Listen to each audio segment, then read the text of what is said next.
शादी की पहली रात मुंह दिखाई में लड़कियों को गहने, जेवर, खूबसूरत कपड़े और पति से प्यार भरे वादे मिलते हैं, लेकिन मेरी मुंह दिखाई पर मेरे पति ने मुझे एक ऐसा तोहफा दिया जिसने मेरी जिंदगी को नरक से भी बदतर बनाकर रख दिया। मेरा नाम आरोही है। एक हफ्ते पहले मेरी बहन की शादी थी, लेकिन शादी से मात्र 2 घंटे पहले मेरी बहन अनन्या ने इस शादी से इनकार कर दिया। उस समय मेरी सौतेली माँ सुधा ने मेरे सामने एक ऐसी शर्त रखी जिसे सुनकर मुझे मजबूरन अनन्या के बदले शादी के मंडप में बैठना पड़ा और मैं शहर के सबसे बड़े रईस खानदान के इकलौते वारिस विक्रम रायजादा की पत्नी बन गई। ससुराल आने के बाद मेरे मन में कई तरह की उलझनें थी, लेकिन मैंने फिर भी इस रिश्ते को अपनी किस्मत मानकर अपना लिया और हर नई दुल्हन की तरह आने वाले कल के खूबसूरत ख्वाब देखने लगी। लेकिन मुझे क्या पता था कि मेरे ये ख्वाब अगले ही पल खौफनाक सपने में बदल जाएंगे। मैं विक्रम के कमरे में बैठी उसका इंतजार कर रही थी और जैसे ही वो कमरे में आया उसे देखते ही मेरे होश उड़ गए। मेरा पति विक्रम व्हीलचेयर पर बैठे किसी हैवान के जैसा लग रहा था। उसके पूरे चेहरे पर काले दाग और जलने के निशान थे। उसे देखते ही मैं घबराकर खुद में सिमट गई और नम आंखों से दूसरी ओर देखने लगी। लेकिन तभी विक्रम अपनी व्हीलचेयर को खिसकाते हुए मेरे पास आया और मुझे गुस्से में घूरते हुए बोला, बहुत शौक है ना तुम्हें अपनी बहन के मंगेतर से शादी का? फिक्र मत करो, पति का ऐसा फर्ज निभाऊंगा कि तुम्हें शादी और रिश्तों के नाम से डर लगने लगेगा। और हाँ, ये लो मेरी तरफ से तुम्हारी मुंह दिखाई का तोहफा। ये कहकर विक्रम ने कुछ पेपर्स मेरी झोली में डाल दिए और जैसे ही मैंने उन पेपर्स को देखा मेरे पैरों तले जमीन खिसक गई, क्योंकि मेरे पति ने मुझे शादी की पहली ही रात कॉन्ट्रैक्ट पेपर्स दिए थे जिसमें साफ साफ लिखा था कि हमारी शादी सिर्फ 100 दिनों तक ही मान्य होगी। उसके बाद मेरे पति से मेरा कोई रिश्ता नहीं होगा। ये पढ़कर मेरा दिल टूट गया। मुझे विक्रम से नफरत होने लगी और मैंने भी गुस्से में उन पेपर्स पर साइन कर दिया। उस रात के बाद मैं और विक्रम कभी इस कमरे में साथ नहीं रहे, बल्कि कभी गलती से भी मैं विक्रम के सामने चली जाती तो वो खुद ही अपना रास्ता बदल लेते। हम एक घर में रहकर भी अजनबी ही बने हुए थे कि तभी वो हादसा हुआ जिसने विक्रम की पूरी सच्चाई मेरे सामने ला दी। उस दिन मैं अपने कमरे में सो रही थी कि तभी मुझे एहसास हुआ कि मेरे कमरे में कोई है। मैं हड़बड़ाकर नींद से उठी तो देखा मेरे पापा का पुराना नौकर राघव मेरे बिस्तर पर लेटा हुआ था। उसे देखते ही मेरा गुस्सा 7वें आसमान पर पहुंच गया और मैं चिल्लाते हुए बोली, तेरी इतनी हिम्मत, तू मेरे घर तक चला आया? लगता है पिछली बार का सबक भूल गया है तू। भूला तो मैं कुछ नहीं हूँ मैडम जी, और आज आपको भी ऐसा सबक सिखाऊंगा कि आप जिंदगी भर याद रखेंगी। ये कहकर राघव ने एक छुरी निकाली और मेरी तरफ बढ़ने लगा। वो मुझे मार पाता उससे पहले एक बुलंद आवाज कमरे में गूंज उठी, जिंदा रहना चाहते हो तो वहीं के वहीं ठहर जाओ। ये आवाज और किसी की नहीं, मेरे पति विक्रम रायजादा की थी। वो अपनी व्हीलचेयर पर बैठे गुस्से से राघव को घूर रहे थे। उन्हें देखकर राघव जोर से हंसने लगा और उनका मजाक बनाते हुए बोला, क्या रे, तो खुद तो अपने पैरों पर खड़ा हो नहीं सकता और चला है इस हसीना को बचाने। जबान संभाल कर बात कर, बीवी है वो मेरी। विक्रम के मुंह से बीवी शब्द सुनकर जितना राघव हैरान था, उससे कई ज्यादा हैरानी से मैं विक्रम को देख रही थी, क्योंकि आज पहली बार उसने किसी के सामने मुझे अपनी पत्नी के रूप में स्वीकारा था। इस बात से मैं खुश क्यों थी ये मैं खुद नहीं जानती, लेकिन मैं कुछ समझ पाती उससे पहले ही राघव फिर बोल पड़ा, इसका बूढ़ा बाप पागल हो गया क्या, जो अपनी इतनी नाजुक फूल सी लड़की की शादी तो जैसे राक्षस से करा दी। अरे तुझसे अच्छा तो मैं ही हूँ, कम से कम अपने पैरों पर तो खड़ा हूँ और वक्त आने पर इस नाजुक गले की हिफाजत भी कर सकता हूँ। तू मरियल बीमार इंसान, तू क्या ही कर लेगा मेरा? चल निकल यहाँ से। राघव की ये बात सुनते ही विक्रम का चेहरा गुस्से से लाल हो गया और वो तिलमिलाता हुआ अपनी व्हीलचेयर से उठ खड़ा हुआ और अपने चेहरे से एक मास्क हटाते हुए बोला, तूने मुझे गुस्सा दिलाकर ठीक नहीं किया, अब तुझे इसकी सजा भुगतनी होगी। और वैसे भी तूने अब मेरा असली चेहरा देख लिया है, तो तुझे जिंदा छोड़ने का तो सवाल ही नहीं उठता। ये कहकर विक्रम ने पास पड़ा चाकू उठाया और उसे राघव के सीने के आर पार कर दिया। अपने पति का ये रूप देखकर मैं दंग रह गई। मुझे अपनी आंखों पर विश्वास नहीं हो रहा था कि जिस विक्रम का लोग उसके चेहरे के कारण मजाक बनाते थे, असल में वो चेहरा उसका है ही नहीं, बल्कि वो तो एक मास्क है जिसके पीछे विक्रम ने अपनी असली पहचान छुपा रखी है। पर आखिर विक्रम ऐसा कर क्यों रहा है? क्यों इतना स्मार्ट और गुड लुकिंग होने के बाद भी वो बदसूरत और बेसहारा इंसान की जिंदगी जी रहा है? मैं उससे कुछ पूछ पाती उससे पहले ही विक्रम मेरी ओर देखकर बोला, तुम ठीक हो ना? हाँ मैं ठीक हूँ विक्रम, थैंक यू। अगर आज तुम ना होते तो उस राघव ने तो मेरी जान ही ले ली होती। फिक्र मत करो, जब तक तुम मेरी बीवी हो मेरे अलावा तुम्हारी जान कोई नहीं ले सकता। हाँ, कॉन्ट्रैक्ट पूरा होने के बाद कोई तुम्हें मारना चाहे तो मुझे उसमें कोई दिक्कत नहीं। विक्रम के मुंह से कॉन्ट्रैक्ट वाली बात सुनकर मुझे अपनी शादी की पहली रात याद आ गई और मैं नम आंखों से विक्रम की ओर देखकर बोली, जब तुम्हें जिंदगी भर मेरे साथ रहना ही नहीं था तो तुमने ये शादी की ही क्यों? करनी पड़ी बेबी, अपने प्यार के लिए करनी पड़ी। प्यार के लिए? यानी तुम किसी और से? हाँ, मैं किसी और से प्यार करता हूँ। कौन है वो? ये जानने की तुम्हें कोई जरूरत नहीं है। ठीक है, मत बताओ। हर चीज की तरह इसे भी राज ही रखो, पर याद रखना तुम्हारे इस राज का मैं पता लगा कर रहूंगी।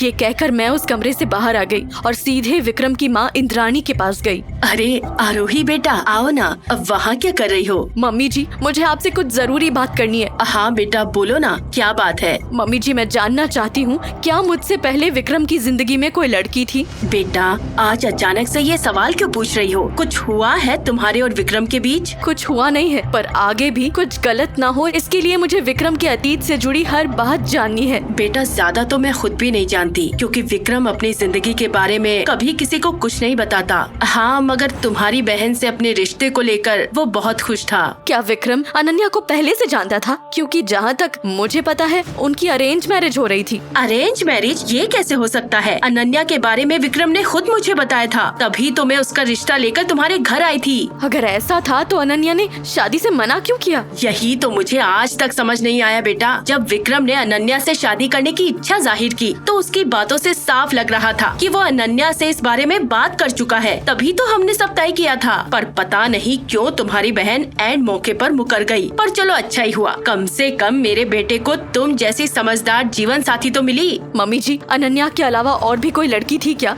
विक्रम के जीवन में? नहीं बेटा, विक्रम के जीवन में अनन्या के अलावा कोई लड़की नहीं थी और ना ही उसने आज तक किसी लड़की का जिक्र किया। विक्रम की माँ की बात सुनकर मैं अपने कमरे में वापस आ गई, लेकिन मेरे दिमाग में सवालों का सैलाब आ चुका था। क्या विक्रम आज भी अनन्या से ही प्यार करता है? तभी वो मुझसे रिश्ता तोड़ना चाहता है, पर अनन्या ने पहले ही उससे शादी के लिए इनकार कर दिया है। तो किस प्यार की बात कर रहा था विक्रम? क्या उसकी जिंदगी में कोई नई लड़की आ गई है? आखिर क्यों वो सबसे अपनी असली पहचान छुपा रहा है? क्यों अपनी माँ तक से झूठ बोल रहा है विक्रम? मुझे इस बारे में पता करना ही होगा। यही सोचकर मैंने अनन्या को मैसेज किया और उसे कैफे में मिलने बुलाया, लेकिन वहाँ पहुँचते ही मैंने कुछ ऐसा देखा जिसे देखकर मेरे पैरों तले जमीन खिसक गई, क्योंकि उस कैफे में अनन्या अकेली नहीं थी बल्कि उसके साथ विक्रम भी था, वो भी अपने असली रूप में। उसे देखकर मैं एकदम हैरान रह गई कि तभी अनन्या की नजर मुझ पर पड़ी और वो मुझे आवाज देते हुए बोली, आरोही, तुम वहाँ क्या कर रही हो? यहाँ आओ ना। अनन्या की बात सुनकर मैं उसके साथ जाकर बैठ गई,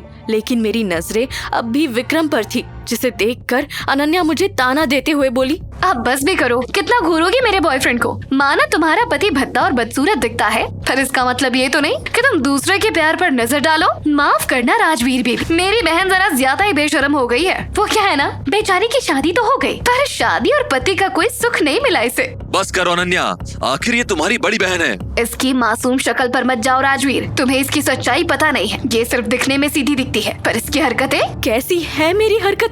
बचपन से लेकर आज तक मेरा हक तुम छीनती रही। मेरे खिलौने, कपड़े, घर, यहाँ तक कि मेरे पापा और अब मेरा पति। बस बहुत हो गया, चलो अनन्या, मुझे कैफे में कोई तमाशा नहीं चाहिए। मेरी जिंदगी को तमाशा बनाकर तुम कैफे में होने वाले तमाशे की फिक्र कर रहे हो? क्या बकवास कर रही है तू? दिमाग तो ठिकाने पर है तेरा? मेरा दिमाग तो ठिकाने पर है, पर जब तुझे असलियत पता चलेगी ना अनन्या। मैंने कहा ना, यहाँ से चलो अनन्या, तुम्हारी बहन पागल हो गई है। अरे वो तो ये पहले से ही है, और अब अपने उस बीमार सनकी पति के साथ रहकर इसका दिमाग और खराब हो गया है। तभी तो कह रहा हूँ, चलो यहाँ से। ये कहकर विक्रम अनन्या को लेकर वहाँ से चला गया और मैं आंखों में आंसू लिए कैफे में बैठी ही थी कि तभी मेरा दोस्त मोहित वहाँ आया और मुझे ऐसे परेशान देखकर बोला, क्या हुआ आरोही, तुम ठीक तो हो ना? नहीं, कुछ ठीक नहीं है मोहित, और मैं कितनी भी कोशिश कर लूँ कुछ ठीक हो भी नहीं सकता, क्योंकि हर बार मेरे अपने ही मेरी खुशियों के आड़े आ जाते हैं और मैं कुछ नहीं कर पाती। साफ साफ बताओ क्या बात है आरोही, मुझे तुम्हारी बहुत फिक्र हो रही है। तुम कहो तो मैं तुम्हें घर छोड़ दूं? नहीं, घर नहीं, मुझे नहीं जाना उस धोखेबाज मक्कार इंसान के पास। तो फिर कहाँ जाना है तुम्हें? डाउनटाउन शहर का सबसे बड़ा क्लब है ना, सुना है वहाँ जाकर सब अपनी परेशानियाँ भूल जाते हैं। मुझे भी वहीं जाना है, ले चलोगे ना मुझे वहाँ? मेरी बात सुनकर मोहित ने हाँ में सिर हिलाया और वो मुझे डाउनटाउन ले आया। यहाँ आकर मैंने खुद को नशे में इस हद तक डुबो लिया कि मुझे खुद का भी होश नहीं रहा। और नशे की हालत में जब मोहित मुझे घर लेकर आया तो उसे देखते ही मेरा धोखेबाज पति उस पर चिल्लाने लगा। तुम्हारी हिम्मत कैसे हुई मेरी बीवी को छूने की? आरोही बहुत नशे में थी, मैं तो बस इसे घर। रहने दे, ज्यादा सीधा बनने की जरूरत नहीं है। मुझे पता है तूने ही इसे इतनी पिलाई है ना ताकि इसका फायदा उठा सके। बोलना, चुप क्यों है? आरोही ठीक कहती है, तुम्हारी शक्ल ही नहीं सोच भी गंदी है। लो संभालो अपनी बीवी को, और इतनी ही तकलीफ होती है ना उसे दूसरों की बाहों में देखकर, तो उसका ख्याल रखना सीख लो। ये कहकर मोहित वहाँ से चला गया और विक्रम ने मुझे कमरे में ले जाकर सुला दिया। लेकिन अगले ही दिन उल्टियाँ करके मेरी हालत खराब होने लगी और मेरे इस हाल को देखकर विक्रम की माँ ने घबराते हुए उससे कहा, विक्रम जल्दी से डॉक्टर को फोन कर बेटा, देख बहू की हालत कितनी खराब हो रही है। रहने दो माँ, इसे डॉक्टर की नहीं नशे की जरूरत है। जैसे ये कल रात करके आई थी उसी का हैंगओवर है। अरे ये जो भी है तू डॉक्टर को बुला तो सही, क्या पता उसकी दवाई से कुछ आराम आ जाए बच्ची को। नहीं रहने दीजिए माँ, मैं ठीक हूँ। अब विक्रम की तरह तुम जिद मत करो बहू, चुपचाप लेटी रहो। तुम कितनी ठीक हो ये डॉक्टर कुछ ही देर में बता देगा। ये कहकर माँ ने खुद ही डॉक्टर को फोन किया और हवेली बुला लिया। लेकिन डॉक्टर ने जैसे ही मेरी जांच की वो मुझे देखकर मुस्कुराते हुए बोली, मुबारक हो मिसेस रायजादा, आप माँ बनने वाली है। लेकिन ऐसे में आपको अपना बहुत ध्यान रखना चाहिए और अल्कोहल से तो दूरी बना कर रखिए। नहीं इस बार तो बच्चे को कुछ नहीं हुआ, पर अगली बार। डॉक्टर आगे कुछ बोलती उससे पहले ही मेरी सास खुशी से झूमते हुए बोली, आरोही बेटा इतनी बड़ी खुशी, और तुमने हमें इसके बारे में बताया तक नहीं। खैर अब जो हो गया सो हो गया, पर अब से मैं तुम्हारा खूब ध्यान रखूंगी। ये कहकर माँ डॉक्टर को लेकर कमरे से बाहर चली गई और विक्रम ने तुरंत कमरे का डोर लॉक किया और खा जाने वाली नजरों से देखकर बोला, जब मैंने तुम्हें आज तक हाथ भी नहीं लगाया तो तुम माँ कैसे बन सकती हो आरोही? साफ साफ बताओ ये बच्चा उस मोहित का ही है ना? तभी वो कल भी तुमसे इतना चिपक रहा था। तुम्हें इससे कोई लेना देना नहीं है विक्रम, ये बच्चा सिर्फ मेरा है और इसकी सारी जिम्मेदारी भी मेरी ही होगी। अपनी बकवास बंद करो आरोही, बताओ सच क्या है? सच ये है विक्रम कि हमारी शादी एक कॉन्ट्रैक्ट मैरिज है, एक डील है जो कुछ ही समय में खत्म हो जाएगी और उसके बाद तुम अपनी जिंदगी जियोगे और मैं अपनी। हाँ, पर जब तक तुम इस कॉन्ट्रैक्ट मैरिज में हो तब तक तुम मेरी बीवी हो और मेरा पूरा हक बनता है इस बच्चे के बारे में सवाल करने का। हक तो मेरे भी बहुत से हैं विक्रम, और सवाल तो मैं भी पूछना चाहती हूँ तुमसे। बताओ ना, क्यों की तुमने मुझसे शादी? जब भरे मंडप पर मेरी बहन अनन्या ने तुम्हें ठुकरा दिया था तो तुमने मेरा हाथ क्यों थामा? क्यों छुपाई तुमने मुझसे अपनी असलियत? क्यों मेरी बहन के साथ मिलकर एक दोहरी जिंदगी जीते रहे तुम? क्यों मुझे बीवी बनाकर मेरी उस सौतेली बहन की बाहों में वापस चले गए? आखिर क्यों विक्रम, क्यों? ये कहते हुए मैं जोर जोर से रोने लगी, लेकिन विक्रम का गुस्सा अब भी शांत नहीं हुआ था। वो एक बार फिर मुझ पर चिल्लाते हुए बोला, अपनी गलती छुपाने के लिए मुझे कटघरे में खड़ा मत करो। मैंने क्या किया और क्यों किया ये वक्त आने पर तुम्हें खुद ब खुद पता चल जाएगा, लेकिन तुम्हारी सच्चाई मैं आज के आज पता लगा कर रहूंगा, या तो तुमसे या फिर तुम्हारे उस हॉस्पिटल वाले मजनू मोहित से। मोहित को इस सब में घसीटने की कोई जरूरत नहीं है विक्रम, उसने कुछ नहीं किया। झूठ मत बोलो आरोही, मैं बहुत अच्छे से जानता हूँ मोहित के अलावा तुम्हारा कोई दोस्त नहीं है। हो ना हो ये पाप उसी का किया धरा है। सीधे तरीके से सच बता दो, नहीं तो मैं मोहित के साथ। नहीं विक्रम, मोहित को कुछ मत करना, ये बच्चा उसका नहीं बल्कि 1 महीने पहले इंपीरियल होटल में हुए उस खौफनाक हादसे की निशानी है जिसे मैं चाहकर भी कभी नहीं भूल सकती।